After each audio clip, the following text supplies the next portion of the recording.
Class 12 CBSE board में 99% लाना चाहते हो? अगर हाँ, तो इस वीडियो को पूरा देखना और जो जो पॉइंट्स मैं इस वीडियो में बताऊंगा उसको अच्छे से फॉलो करना। So my name is Nishant Yadav और मैंने इसी साल क्लास 12 सीबीएसई बोर्ड में 95% स्कोर किया है।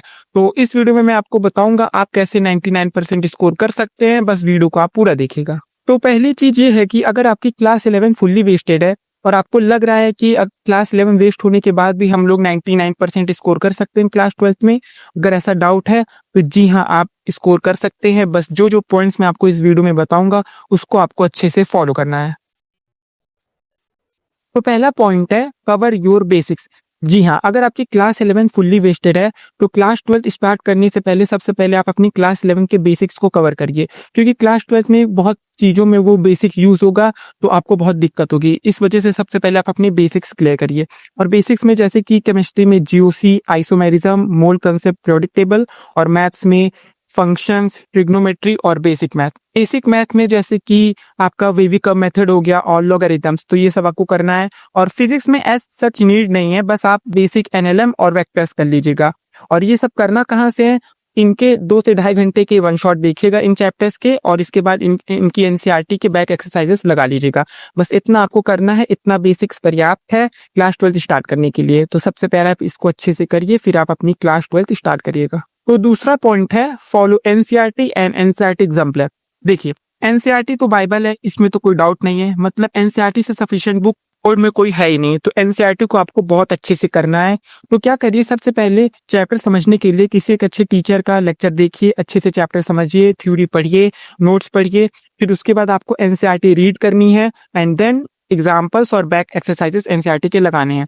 और ये लगाते समय जो भी इंपॉर्टेंट क्वेश्चन और कह सकते हैं ट्रिकी क्वेश्चन होगा उसको आप स्टार मार्क कर लीजिएगा, जो कि रेगुलर रिवीजन में काम आएगा। एंड इसके बाद आपको एनसीईआरटी एग्जाम्पलर करनी है। अगेन बहुत अंडररेटेड बुक है, मतलब मैक्सिमम बच्चे क्या करते हैं, रिसोर्सेज के पीछे ज्यादा फोकस करते हैं और एनसीईआरटी एग्जाम्पलर उतने अच्छे से नहीं लगाते हैं। लेकिन आपको ऐसा नहीं करना है, एनसीईआरटी एग्जाम्पलर आपको बहुत अच्छे से लगानी है। मैंने भी अपने टाइम में एनसीईआरटी एग्जाम्पलर 1 से 2 बार बहुत अच्छे से लगाई थी और उसका मुझे एग्जाम में बहुत बेनिफिट मिला था। तो मैं आपको यही रिकमेंड करूंगा कि सबसे पहले आप एनसीईआरटी अच्छे से करिए एंड देन आप एनसीईआरटी एग्जाम्पलर अच्छे से करिए। तो तीसरा पॉइंट है never study for more than 10 hours. जी हाँ, 10 घंटे से ज्यादा आपको नहीं पढ़ना है। और ऐसा मैं क्यों कह रहा हूँ, क्योंकि देखिए अभी आपको 9 से 10 महीना पढ़ना है, और अगर आप हर दिन 10 घंटे से ज्यादा पढ़ेंगे तो लास्ट तक आते आते आप बर्नआउट हो जाएंगे और पढ़ेंगे ही नहीं। तो इससे अच्छा आप हर दिन 7 से 8 घंटा पढ़िए, लेकिन हर दिन पढ़िए। कंसिस्टेंसी इंपॉर्टेंट है, तो मैं आपसे ये रिकमेंड करूंगा कि आपको पूरे साल कंसिस्टेंसी से पढ़ना है। और अगर आप इस तरह से पूरे साल पढ़ते हैं तब आपको कोई दिक्कत आने नहीं वाली है एकेडमिक्स में। और एक और चीज की, आपको जो आपका सब्जेक्ट है इंग्लिश और अदर सब्जेक्ट है, ऑप्शनल सब्जेक्ट है, या फिर वो हिंदी हो गया या फिर फिजिकल एजुकेशन या फिर आईटी, उसको भी आपको साथ साथ में करना है। कोशिश करिएगा कि हर संडे या फिर इंग्लिश का एक चैप्टर या फिर ऑप्शनल सब्जेक्ट का एक चैप्टर को करते जाइएगा, जो कि लास्ट टाइम पे आपको बर्डन कम फील होगा। तो ये वाला पॉइंट आप याद रखिएगा। तो चौथा पॉइंट है फॉलो योर टीचर्स ब्लाइंडली। चाहे आप यूट्यूब से सेल्फ स्टडी कर रहे हो या फिर कोई ऑनलाइन बैच ले रखा हो या फिर कोई ऑफलाइन कोचिंग में जा रहे हो, तो जो भी टीचर आपको पढ़ा रहा है उसको आपको अच्छे से ब्लाइंडली फॉलो करना है, अच्छे से नोट्स पढ़ना है, होमवर्क करना है, और जो भी कह सकते हैं मटेरियल कोचिंग का होगा उसको अच्छे से सॉल्व करना है। और अगर आप पूरे साल इस तरह से पढ़ते हैं तो आपका सिलेबस भी टाइम पे कंप्लीट होगा और आपका रिवीजन भी टाइम पे कंप्लीट होगा, तो सब चीज टाइम पे होगा। तो मैं आपसे यही रिकमेंड करूंगा कि आपको अपने टीचर्स को ब्लाइंडली फॉलो करना है और ज्यादा भटकना नहीं है। So the fifth point is cover your syllabus as soon as possible.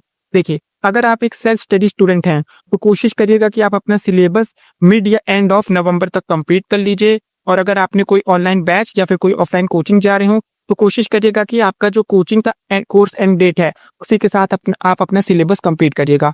और ये मैं ऐसा क्यों कह रहा हूँ, क्योंकि देखिए जितना जल्दी आप अपना सिलेबस कंप्लीट करेंगे उतना ज्यादा आपको रिवीजन का मौका मिलेगा, और जितना ज्यादा आप रिवीजन करेंगे उतने ज्यादा आपके मार्क्स आएंगे। तो ये वाला पॉइंट आप ध्यान में रखिएगा। So the sixth and the most important point is use PYQs as ब्रह्मास्त्र। जी हाँ, पीवाईक्यूज आप ये कह सकते हैं बोर्ड प्रिपरेशन में बहुत इंपॉर्टेंट भूमिका निभाता है, और पीवाईक्यूज आपको बहुत अच्छे से करना है, क्योंकि 50% of the paper are similar to PYQs. इस वजह से पीवाईक्यूज को आपको बहुत अच्छे से करना है। अब आपके मन में सवाल आ रहा होगा कि कितने साल के पीवाईक्यूज हम लोग को करने हैं। तो लास्ट के 10 ईयर्स के पीवाईक्यूज आपको अच्छे से करना है। मैंने भी लास्ट के 10 ईयर्स के ही पीवाईक्यूज किए थे और उतना ही सफिशिएंट है। और जब आप पीवाईक्यूज लगा रहे होंगे तो कोशिश करिएगा कि जो भी कह सकते हैं क्वेश्चन नहीं हुआ या फिर कोई ट्रिकी क्वेश्चन होगा उसको आप स्टार मार्क कर लीजिएगा, जो कि रेगुलर रिवीजन में काम आएगा और लास्ट मोमेंट रिवीजन में भी काम आएगा। इस तरह से आपको पीवाईक्यूज करना है और अगर आप इस तरह से पीवाईक्यूज करते हैं तो 95% तो आपका कहीं नहीं गया बोर्ड में। तो आपको पीवाईक्यूज बहुत अच्छे से करना है। So the 7th point is revision, short notes and sample question paper. देखिए, एवरेज स्टूडेंट और टॉपर स्टूडेंट के बीच का जो डिफरेंस रहता है वो होता है रिवीजन। सिलेबस सब कंप्लीट कर लेते हैं लेकिन जो ज्यादा रिवीजन करता है उसके ज्यादा मार्क्स आते हैं। एवरेज स्टूडेंट ज्यादा से ज्यादा 1 से 2 बार या फिर कभी रिवीजन करता ही नहीं है और टॉपर स्टूडेंट 7 से 8 बार रिवीजन करके बैठा होता है। इस वजह से मैं आपको यही रिकमेंड करूंगा कि आपको रिवीजन पे बहुत फोकस करना है और मिनिमम 10 टाइम्स तो रिवीजन आपको करना ही है, उससे ज्यादा भी आप कर सकते हैं। और शॉर्ट नोट्स भी आपको हर चैप्टर के लिए बनाना है। शॉर्ट नोट्स से अच्छा रिवीजन करने का तरीका कोई नहीं है। आप किसी भी चैप्टर को 5 से 10 मिनट में रिवाइज कर सकते हैं। तो मैं आपसे यही रिकमेंड करूंगा कि आपको हर चैप्टर के शॉर्ट नोट्स बनाने हैं और कोशिश करिएगा कि हर दिन 5 से 6 चैप्टर के शॉर्ट नोट्स आप रिवाइज कर लीजिए।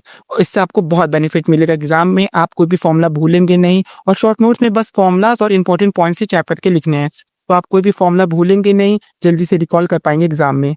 और एक और चीज है कि जब आपका सिलेबस कंप्लीट हो जाए तो आपको रिवीजन तो करना ही है, साथ साथ सैंपल क्वेश्चन पेपर भी प्रैक्टिस करना है। सैंपल क्वेश्चन प्रैक्टिस करना बहुत इंपॉर्टेंट है। समझिए कि अगर आपने पूरे साल अच्छे से पढ़ा है और एग्जाम में भी आपको सारे क्वेश्चन आते होंगे, लेकिन अगर आप सारे क्वेश्चन अटेम्प्ट नहीं कर पाएंगे तो ऐसे पढ़ने का क्या मतलब है। मतलब पढ़ाई तो वेस्ट हुई और मेहनत भी वेस्ट हुई। इस वजह से मैं आपको रिकमेंड करूंगा कि आपको सैंपल क्वेश्चन पेपर बहुत अच्छे से लगाना है, क्योंकि time management sample question paper से अच्छा कोई आपको प्रैक्टिस नहीं करवा सकता। और कोशिश करिएगा कि जब आप सैंपल क्वेश्चन पेपर लगा रहे होंगे तो 2.5 से पौने 3 घंटे में पेपर खत्म करने की कोशिश करिएगा और 10 मिनट रिवीजन के लिए रखिएगा। इस तरह से आपको सैंपल क्वेश्चन पेपर प्रैक्टिस करना है और आपको मिनिमम कह सकते हैं पर सब्जेक्ट मैंने भी इतने लगाए थे, तो मैं आपको ये रिकमेंड करूंगा कि आपको भी इतने लगाने हैं। और सिर्फ लगा के छोड़ देना नहीं है, उसको एनालाइज करना है, जो गलती हुई है उसको आपको करेक्ट करना है और अगले सैंपल पेपर में कोशिश करिएगा वो गलती ना हो। और इस तरह से देखिएगा आपके सैंपल क्वेश्चन पेपर में मार्क्स भी इंप्रूव होंगे। तो ये वाला पॉइंट ध्यान में रखिएगा। So the last point is resources and books. देखिए, चैप्टर अच्छे से टीचर से समझने के बाद आपको नोट्स अच्छे से करना है, होमवर्क अच्छे से करना है, फिर उसके बाद आपको एनसीईआरटी और एनसीईआरटी एग्जाम पर अच्छे से करना है एंड देन आपको लास्ट के 10 ईयर्स प्रीवियस ईयर क्वेश्चन करने हैं। नहीं कर लेते हैं, सफिशिएंट है, मोर देन सफिशिएंट है। लेकिन अगर आपको और कोई रेफरेंस बुक लगानी है तब आप रेफरेंस बुक भी लगा सकते हैं। और ये सब करने के बाद आपको रिवीजन और सैंपल क्वेश्चन पेपर तो करना ही है। तो इतना आप कर लेते हैं, मोर देन सफिशिएंट है। इससे ज्यादा आपको करने की कोई जरूरत नहीं है। और ये चीज जो है आपको कह सकते हैं कि किसी चैप्टर को कैसे कंप्लीट करते हैं उसका रोड मैप है। इस तरह से आप किसी चैप्टर को कंप्लीट भी कर सकते हैं।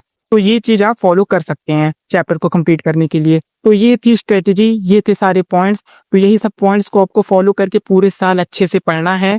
तो स्ट्रेटेजी मैंने बता दी है, अब पढ़ना आपको है। और अगर आप पूरे साल इस तरह से पढ़ लेते हैं, ये सारे पॉइंट्स को फॉलो करके पढ़ लेते हैं, तो डेफिनेटली 99+% भी आप ला सकते हैं आराम से।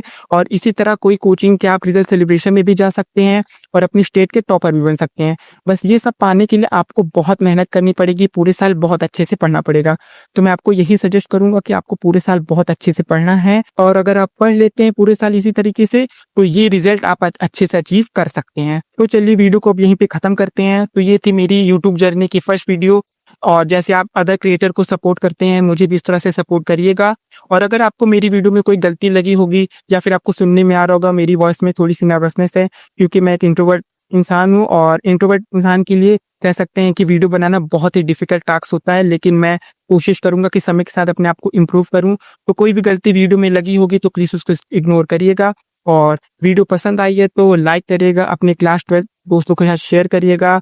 और इस चैनल पर भी तो क्लास 12 के लिए मैं बहुत अच्छे वीडियोज इस साल लाने वाला हूँ, तो चैनल को सब्सक्राइब कर लीजिएगा। तो चलिए मिलते हैं आपसे अगले वीडियो में, तब तक के लिए खुश रहिए, एंजॉय करिए लाइफ को और पढ़ते रहिए।